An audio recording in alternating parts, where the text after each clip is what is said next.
Selleks korraks nüüd on siis otse lõpp. Aga kas teil on meeles, kuidas see algas? Jaa, see oli nii, et kui ärrit likvideeriti, siis jäi palju raha üle.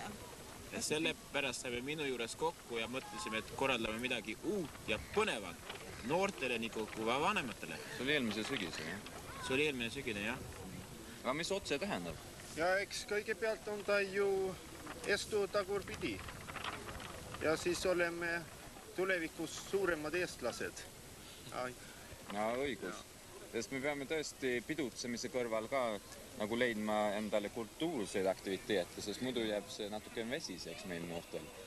See on ju loomulik, sellepärast, et Eesti on ju siiski meie südames. Ja mitte ainult meie südames, vaid ka meie...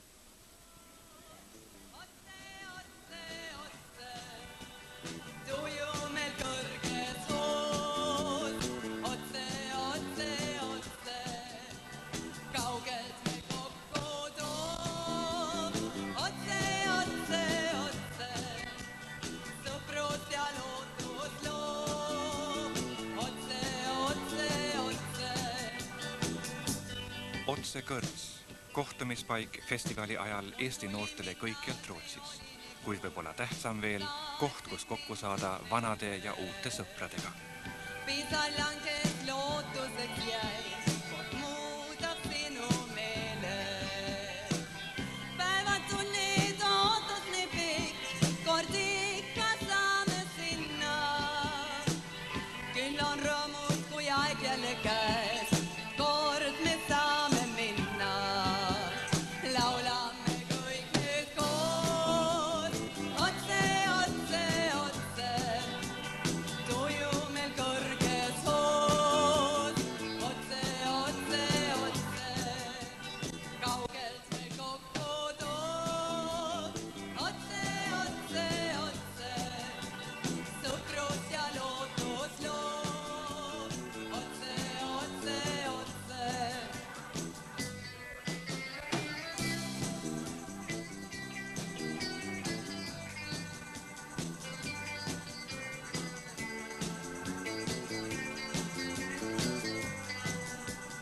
Laulame kõik nüüd koos, otse, tuju meil kõrges hoos, otse, kaugelt me kokku toob, otse, sõprus ja lootus loob, otse, laulame kõik nüüd koos, otse, tuju meil kõrges hoos, otse. Marju Kuut, sa tulid Rootsi 2 aasta eest, umbes. Septembris saab 2. Oled sa eluga rahul siin? Jaa, väga rahul. Eestis salvetasid sa heliplaate, tegid teleshowsid, tegid Vanemuises kaasa rock-ooperi. Mis sul kõige enam meeldib? Kui ma nüüd südamest ütlen, siis mulle meeldiks kõige rohkem, et ma oleksin pillimees. Aga ma oma laiskusest ma ei ole jõudnud nii kaugele veel. Aga sa kirjutad ise ka laule, lugusid?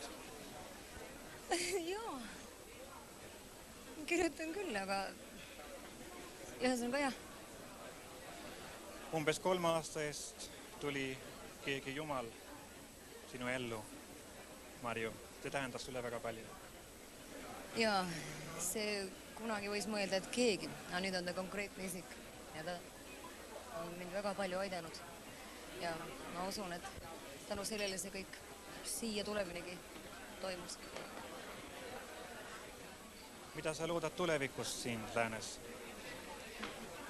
Kuna ma kunagi oma elu olen seadnud ainult endani nagu plaanistamisele ja kõik on nagu viltu läinud, siis nüüd kui ma olen Jumala leidnud, siis ma lihtsalt usun, et tema paneb mu paika ja ma jään ootama, mis ta mulle kingib.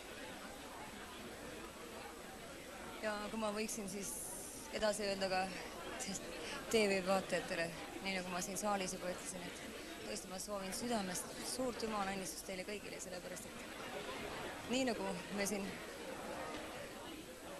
Eesti rahvas kõik koos olema, nii vähe või nii palju, kui meid on. See on suur arm et ta on meid ühte pannud ja oleme siis ja hoiame siis kokku.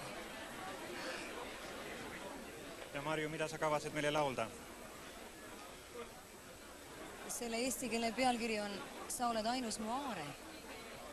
Ja see on ka üks laul usu teemadel.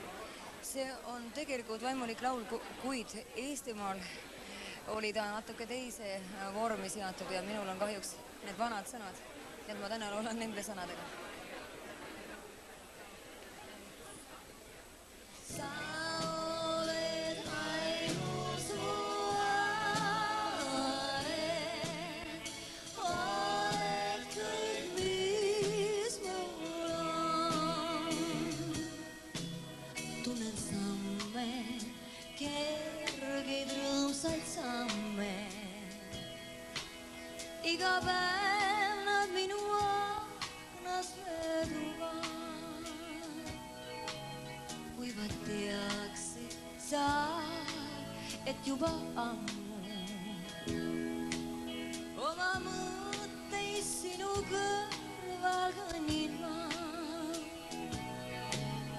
Sa oled unelmaks mulle, õnne, mis tuua mul võib. Sa oled ainus mu aare, oled kõik, mis mul on.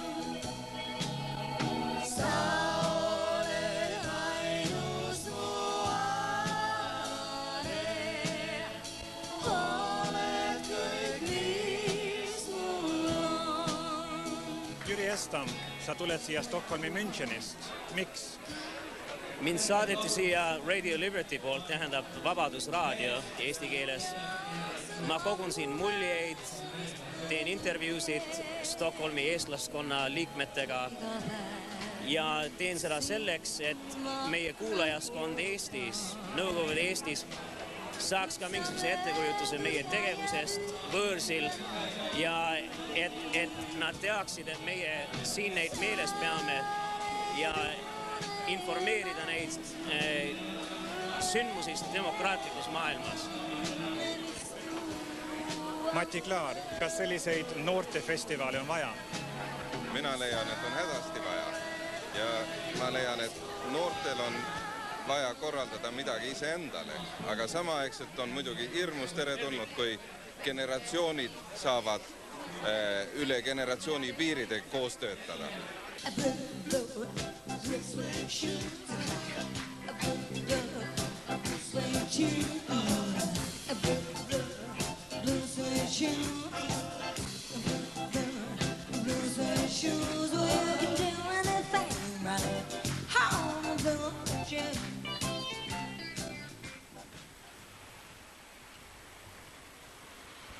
Ei, otse ei olnud mitte ainult kõrts, pidu ja pillerkaar.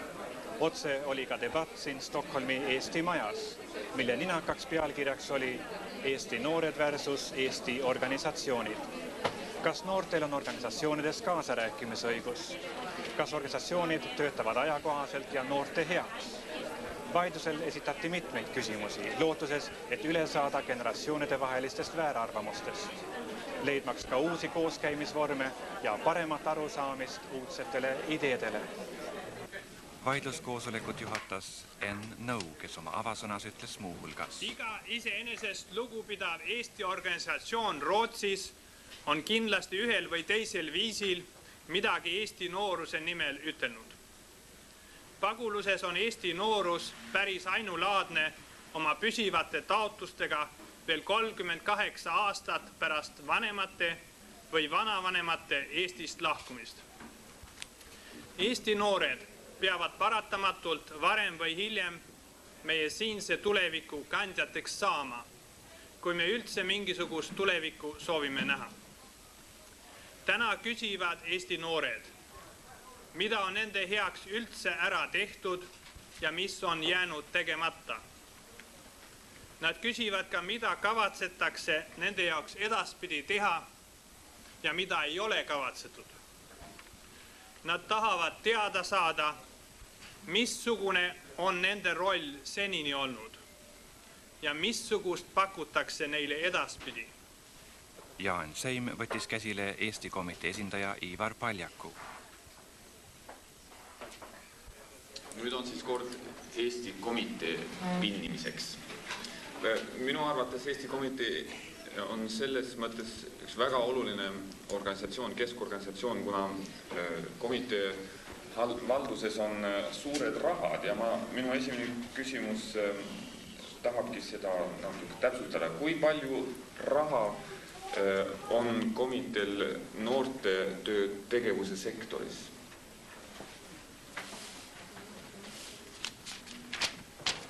Kui arvestada kokku toetust noorte tööle ja õpiringide tegevust, siis on kokku umbes 700 000 krooni. Aga sellele lisandub veel õpetajate palgad Eesti algkoolis ja täienduskoolides. Vaid vaataksime seda diagrammi veel natukene. Punkteeritud joontega on märgitud need organisatsioonid, kes saavad ja mis saavad Eesti komiteed majanduslikku toetust, kui majandatakse Eesti komitee poolt. Ja need on siis täienduskoolid, mängukoolid, Eesti koolid Stockholmis ja Göteborgis ja õpperingid, mis on 107 tükki praegu tegevuses, eri huvialadel. Ja kõik kokku panna siis Eesti koolid saavad umbes 1 miljon krooni õpetajate palkadeks. Täienduskoolid, õpperingid saavad umbes 300 000 ja täienduskoolid, mängukooli umbes 150 000. Ja peale selle on noorte töö veel, eks ole, ja noorte töö saab 300 000 krooni Staten Sundlunds kaudu. Ja ma just selle noorte töö, see nelinurk huvitab mind seal. Kuhu need rahad lähevad? 300 000 krooni. Need rahad lähevad konsulentide palkadeks ja kõiksugu noorte üritusteks, mis on noorte ringis olemas. Võiksin mainida näiteks skautlikkude noorte tegevust, kõiksugude teiste noorte gruppide tegevust, rahvatants, otse näiteks on saanud ka toetust, noortekoor ja teised, tuleb praegu meelde. Viimastel aastatel on siin Stockholmis ja ka Göteborgis tekkinud grupp Eesti noorema põlvkonna vanemaid, kelledel on lapsed kooliealised ja kes oma koduses miljöös räägivad ainult eesti keelt ja on sellega harjunud ja kes on pöördunud komitee poole taotlustega puht eestikeelse suvekodu korraldamise toetamiseks. Nüüd on kirjavahetust peetud juba õigem 1-2 aastat, nagu ma olen aru saanud. Ja siiamaani ei ole nagu mingit konkreetset vastust sellele tulnud. Kas see ei oleks üks komiteega põhimõtetega kaasaminev üritus? Vastus selle küsimuse peal on jaa. Sest ma leian, et kui saaks korraldada eestikeelseid suvekodusid, puhtalt eestikeelseid, siis oleks see ideaalne, kui me leiaksime küllalt palju noori. Selles küsimus, see vanemate grupp, nad on omavahel läbirääkimisi pidanud ja leidnud, et nende seas oleks 35 sellist last, kes võiksid sellest suvekodust osa võtta. Ja siis juhtidega ja kasvatajatega koos moodustaksid täielikult eestikeelse ühiskonna ja ei oleks üldse vaja midagi rootsi keeles läbi viia. Ma luban selle küsimuse üles võtta Eesti komitee juhatuses. Ja seda...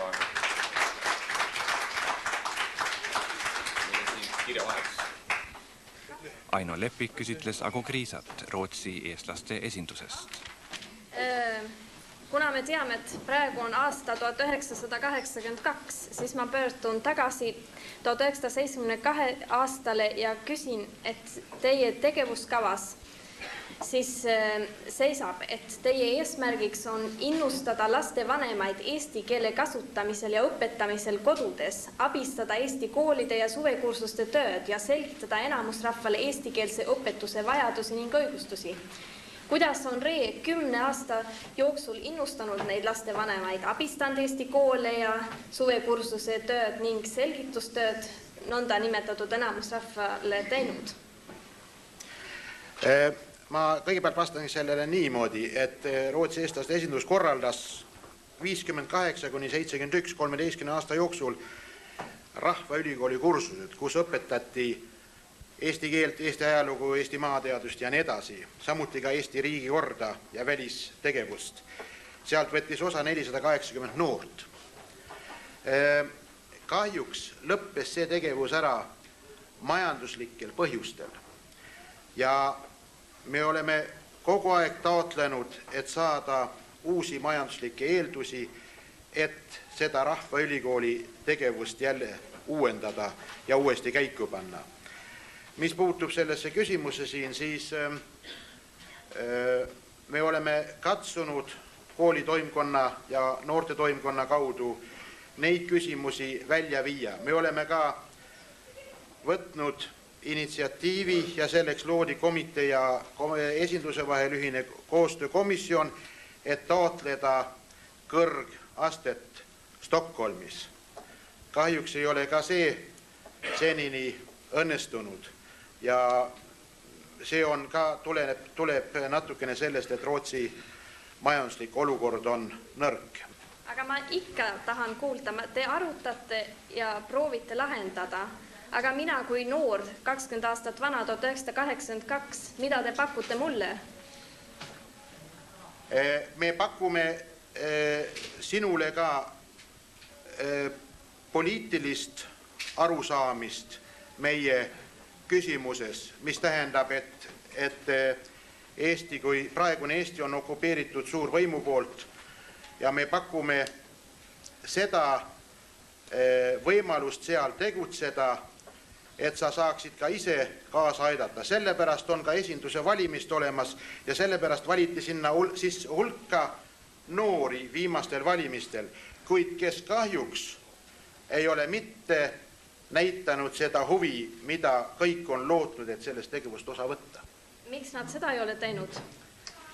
See on üks väga hea küsimus ja neid on kutsutud sinna osa võtma, neid on kutsutud ideedega sinna osa võtma, et anda oma panus ühes või teises seoses, aga kahjuks nende osavõtt on väga väike ja see kehtib mitte ainult esinduse kohta, vaid ma usun, see kehtib ka Eesti komitee kohta. Aga oleneb see väike noorte osavõtt äkki sellest, et neil ei olegi seal mingid ülesandeid? Konkreetselt midagi teha? Konkreetselt oleks nendel väga palju ülesandeid seal teha. Ma mainiksin siin mõnda asju, näiteks puudub meil korralik ajaloo ülevaade sellest ajast peale, mis on sündinud Eestist alates 1940. Me teame ka, et Eestis on noorte hulgas väga suur huvi ajaloo vastu, mis oli iseseisvuse ajal. See tähendab, siin oleks üks konkreetne alus noorte vahel ühiseks keeleks Eestis ja siin, kus huvi on ühine. Aga seda huvi kahjuks ei ole mitte kasutatud ära siinsete noorte poolt. Lautkonnavestlus kestis 2 tundi, mil küsitlejad Irene Kiisk, Jüri Karl Seim, Jaan Seim ja Aino Lepik seasid Metroo, Filiae Patriae, Eesti Naisüliõpilaste Seltsi, Eesti Komitee ja Rootsi eestlaste esinduse luubi alla. Oli nende organisatsioonide noortetöö küllalt tõhus ja ajakohane. Kui suur oli noorte mõju tulevikusihide otsustamisel ja nende otsuste tegelikul läbiviimisel? Tõstatus järjekordselt kodumaaga suhtlemise küsimus. Arutada oli palju. Noorusel on ja peavad olema omad tõekspidamised, ütles Enn Nõu oma avasõnas. Noorte poolt esitatud kriitika näitas võib-olla uusi teid ühisele sihile, kuidas mitte unustada oma päritolu ning kuidas alal hoida meie kultuuripärandit.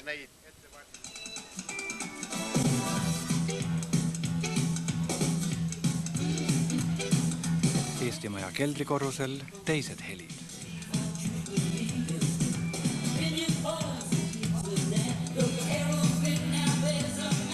Kuidas te siin meeldib? Siin on lõbus. Päris lõbus igatahes. Kas te teate, kas on Eesti diskomuusikat ka? Ei, ma ei tea. Kas sa tunned mingit Eesti diskomuusikat? Ei. Mida otse tähendab teile? see on väga lõbus, et eestlased kokku saavad. See on...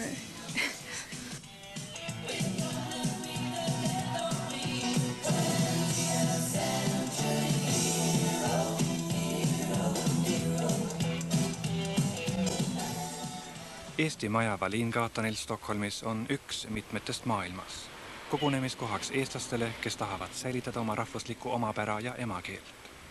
Täna peetakse kodukeeleõpetust Rootsi koolides enesestmõistetavaks, kuid 38 aastat tagasi pidid eestlased põgenikena võitlema oma keele ja kultuuri säilimise eest. Omal algatusel ja jõul rajati Eesti koolid ja organisatsioonid. Tänaseni tegutsevad Eesti algkoolid, täienduskoolid, lasteaiad ja suvikodud, Eesti gümnaasium ja ülikooli tasemel eesti keele kursused. Paguluse algaastatest peale tegutsevad ka skautlipkonnad, suurim Eesti noorteorganisatsioon Rootsis. Värav tuleb! Varsti! Otse, otse,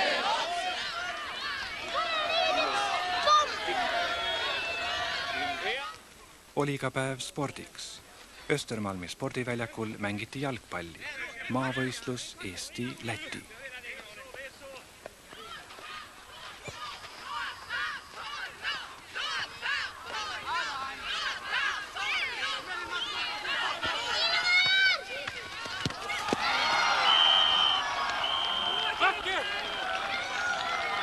Kuidas Eesti poistel läheb siis?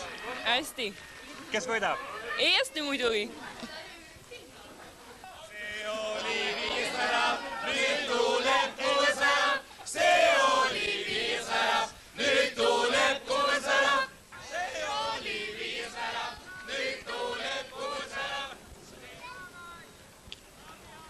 Eestlased võitsid 6-1.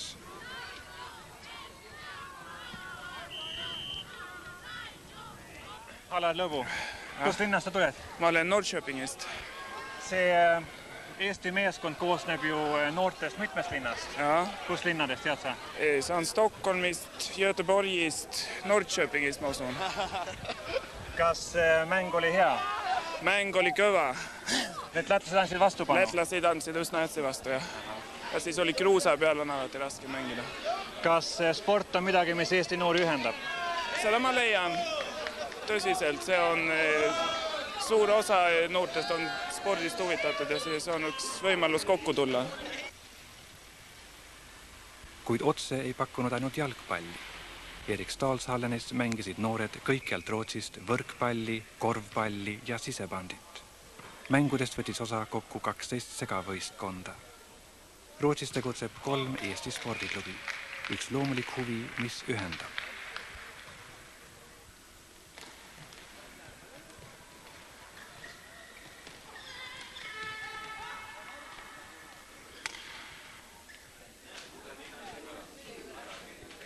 Eesti Majas kunstinäitus, kus uued ja veel tundmatud täiesed tunglesid vanade ja tuntud kunstnike töödega. Eesti noorte kunstigrupp loodi 1972. Teil oli 4 aastat omad ruumid, kus korraldasite kursusi ja avarad ateljeed olid avatud liikmetele. Kui mitu noort teid oli? Meil oli 30 umbes siis. Ja mis teid ühendas? Kunst ja et koos käia eestlaste vahel. 1976 ei olnud teil enam võimalik oma ruumi pidada.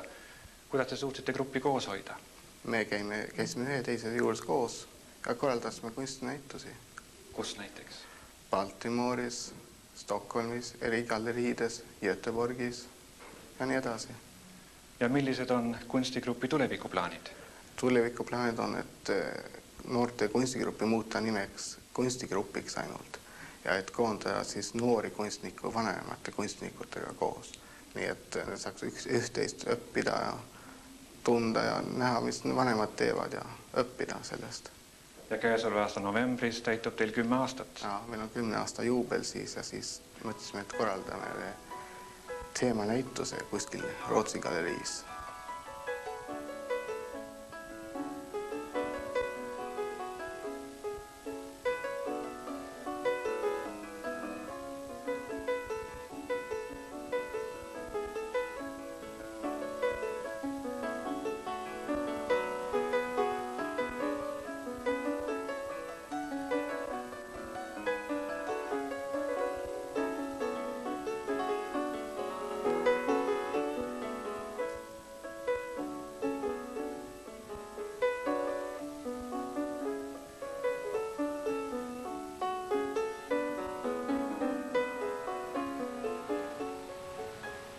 Nybro paviljonis Collage, Eesti laulu, muusikat ja luulet.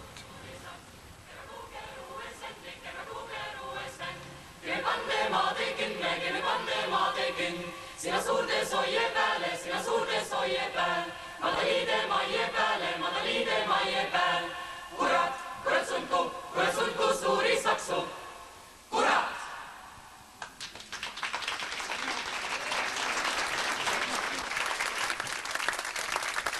Veljo Tormese seatud Sakste sõim Stockholmi Eesti noortekoori esituses.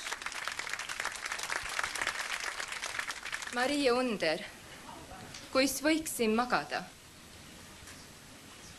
Kuis võiksin magada, kui armastan ma nõnda? Kuu poetanud põrandalle hõbelehti, kui pisaraid on puhkend taevas tähti, kuis võiksin unusta nüüd suu ja iseenda. Kuis võiksin magada, kui armastan ma nõnda, et igatsusega võin nüüdseid tunde ehti, öö hallusesse päeva pärleid plehti ja kurbust kanda nagu õnne mõnda. Sind mõelda, rind täis purpurõhetust, ent lasta rõõmu kõrgest lainest kanda, mis sest, kui kuskil põrkad valuranda.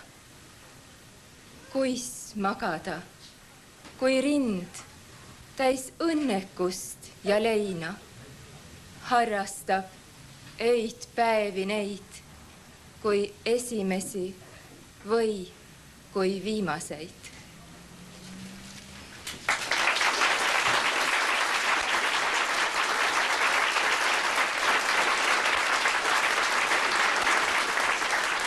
Mikko Pulkkinen, ooperilaulja. Äsja aktuaalne ooperis Salome, kus Neeme Järvi oli dirigendiks. Laulab Eduard Tubina Pulmas. Sõnad Kalju Lepik.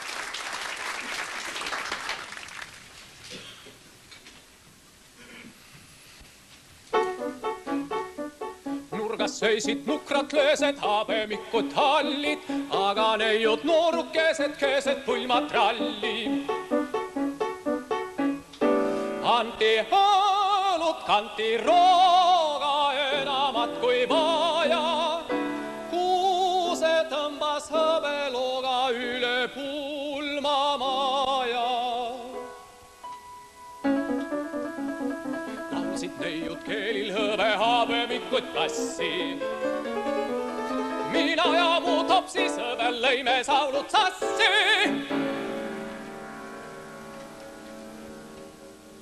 Viiul vingos, keeled pingol, sõber viina valas.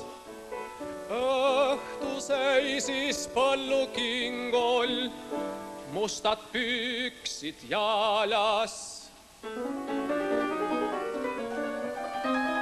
Pulm kõik tantsib paades maani, sõber tõmbab pilli. Mina üksi Karajani tantsin varmat pilli.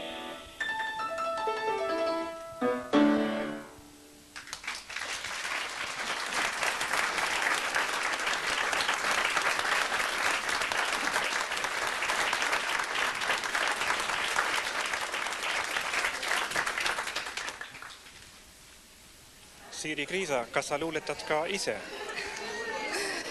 Ja mõnikord juhtub küll, nii nagu ma usun, et võib-olla paljudki inimesed luuletavad. Kui oleks aega, siis teeks seda võib-olla rohkem, sest on päris huvitav, põnev ja et kas suudad oma võib-olla mõtteid ja tundeid luulekuju, et suudad nendele luulekuju anda, see on päris põnev tegevus. Loed sa peamiselt eestikeelset luulet? Jah, peamiselt küll, kuna ma tihti eesti luulega esinen. Kahjuks ma pean ütlema, et ka eesti luuletuste lugemiseks jääb vähe aega üle. Ma usun, et üldse luuletuste lugemiseks on vaja palju aega, palju rahu ja suurt kontsentratsiooni. See ei ole nagu muu kirjanduse lugemine. Kas sa näed vahesid moodsa luule vahel Eestis ja siin maapaoks? Ja on ju ilmne, kui tähtsaks ventiiliks on okupeeritud Eestis luule, nii luuletajale endile kui ka nende lugejaskonnale. Meie pagulaslüürikutele on ju ka kodumaa vabadusetus põletavaks probleemiks, aga lähtumisviisid sellele probleemile on ju muidugi teistsugused, kuna elame vabas ühiskonnas. Kodumaal on see palju põletavam ja tähtsam.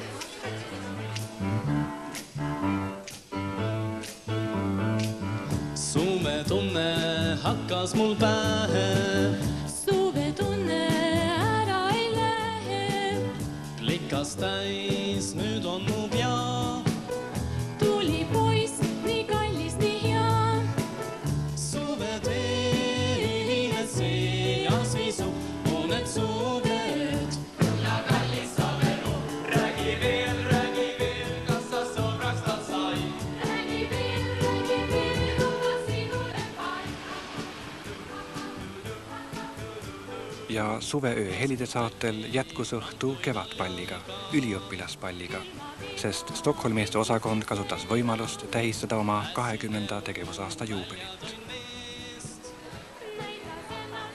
Eesti üliõpilaskondi leiame väljaspool Stockholmit ka Uppsalas ja Lundis. Varem tegutses katuseorganisatsioonina Eesti üliõpilaskond Rootsis, mis aga nüüd oma tegevuse on lõpetanud. Stockholmi Eesti osakonnal on sõprusleping Soome Savon-Karjala osakonnaga Turu ülikooli juures ja kontaktid on aastate jooksul olnud vastastikuselt tihedad. Nii viibisid Soome esindajad ka juubelipallil. Mida sina, Johan Kokla, arvad otse festivali ideest? Mina arvan, et see on üks suurepärane idee, eriti selle tõttu, et noored ise selle idee peale tulid spontaanselt ja et nad selle on teostanud ilma vanemata suurema abita. Debatil esitasid noored kriitikat vanema generatsiooni vastu. Selline kriitika on loomulik. Kõigis generatsioonides ja generatsioonivahetustes esineb kriitikat. Ma mäletan, kui mina siia maale tulin, siis ma olin umbes samas vanuses kui otsetegijad ja ka siis olime meie vanema generatsiooni vastu tihti kriitilised. See ei ole midagi halba, see viib ainult edasi, sest see kannustab noori midagi tegema. Kas vanematel on tõesti olnud võimalust oma noori rahvuslikult kasvatada? Eesti vanemad on püüdnud teha oma parima. Meie tulime siia põgenikena aastal 1944. Selle ajal ei olnud Rootsil veel põgenike sellisel määral kui praegu. Meie olime esimesed ja abi riigi poolt oli märksa vähem. Selle tõttu tuli meil kõigil ise organiseerida koolid, organisatsioonid ja nii edasi ja samal ajal ka tööl käia. Tulemuseks oli see, et papad ja mammad mõlemad käisid tööl ja sellega tõttu juhtus, et laste kasvatus võib-olla rahvuslikul pinnal ei olnud see, mis ta oleks olnud kodumaal. Oleme olnud siin ligemale 40 aastat. Kui suur on Rootsi ühiskonna mõju meie rahvusgrupile? Kõik ühiskonnad, kus eestlased elavad, avaldavad teatud mõju nendele Eesti gruppidele. Meie oleme natuke rootslased, Ameerika eestlased natuke ameeriklased, Kanada eestlased natuke kanadalased, Austraalia eestlased natuke austraallased. Aga selle juures oleme meie ligi 40 aasta jooksul suutnud säilitada oma rahvuslikku identiteeti ja see näitab, et meie rahvuslik tunne on tugev.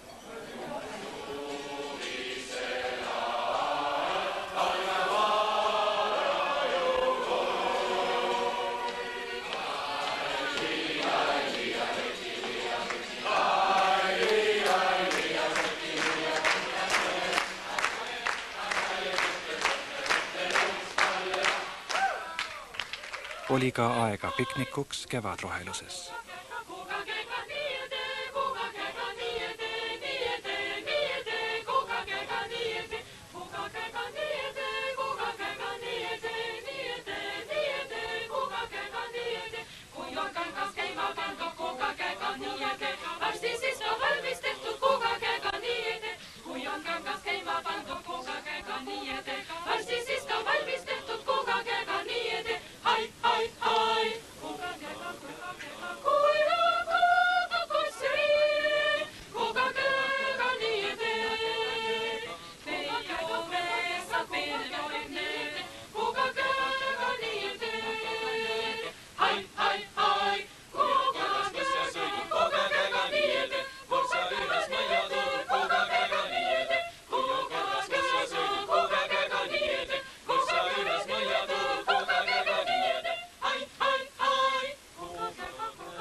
ja arutlus, mis alustas saate ja mis õieti oli otse lõpp-punktiks, jätkus.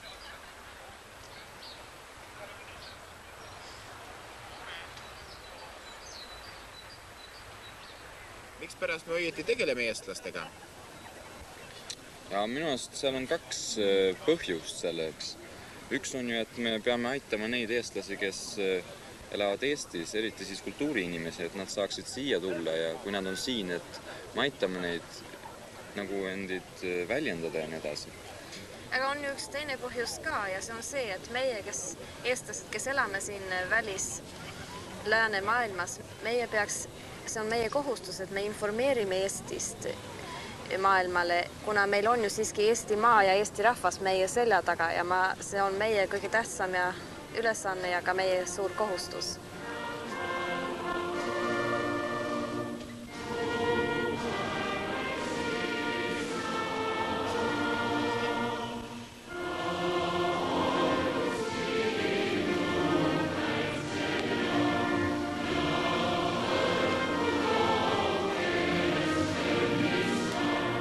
Sergeli väljakule kogunesid noored ja vanad tantsuks vabadusele, kuid ka appellid esitamiseks, toetamaks noori Eestis nende võitluses, saavutamaks enesestmõistetavaid demokraatlikke õigusi oma kodumaa.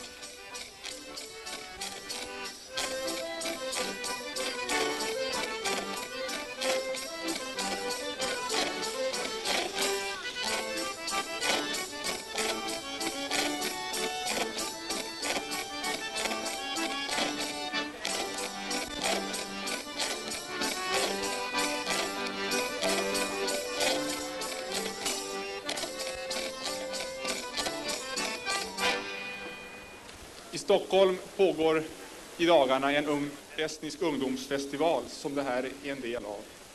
Tvärs över Östersjön så bildar vi ungdomar på många sätt en enhet. Vi har gemensamma intressen och gemensamma problem. De överåriga och bortvinande makthavarna i Moskva, det kommer aldrig att förstå ungdomen. Men de har upptäckt ungdomen och de är rädda för den. Precis som de är rädda för allting nytt. Vi ungdomar i Sverige kan idag rikta vårt stöd till ungdomen i Estland. Vi vet själva här vad det kan innebära att drabbas av bostadsbrist eller hotas av arbetslöshet. Vi kan föreställa oss hur det känns när problemen är så många gånger värre som i Estland. Vi kan föreställa oss vad det innebär att få den egna kulturen och den egna nationella identiteten nedtryckt. Just för att vi i Sverige har förmånen att få leva i välstånd och demokrati så har vi en särskild plikt att protestera mot förtryck i andra länder. Genom att stödja kampen för demokrati i Estland så visar vi att vi sätter värde på vår egen frihet. Och det är därför som vi också här idag med våra blåsvartvita flaggor, med vår uppvisning av estnisk kultur, vädjar om stöd för våra krav. Mänskliga rättigheter för folken i öst. Stoppa förryskningen av kulturen, frihet åt Estland. Tack ska ni ha. Peeter Paljak, kuidas on olla Eesti noor Rootsis? Praegu on olnud raske olla Eesti noor. Meil pole olnud õigeid alternatiive Eesti noortele. Ma loodan, et tulevikus saab rohkem olema, kuna potentsiaal on olemas minu arust. Ma näen, et paljud kannavad neid Esto Poweri märke, käiakse laulmas seal Vene ambassadi ees ja nii edasi. Kui tähtsad on impulsid tänapäeva Eestist? Just sealt peame me oma alternatiivid leidma, sest seal areneb noorte kultuur ja kõige rohkem ja sealt saame just muusikat, me saame uusi sõnu, slängi ja nii edasi. Peeter, kuidas on otsefestival õnnestunud? Siiamaani on kõik üle ootuste hästi läinud. Palju rohkem rahvast on tulnud, kui me lootsime. Ja kas te kavatsete tulevikus korraldada samasuguseid noortefestivaale? Ma loodan küll.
För den svenska översättningen svarade Jyri Valdin.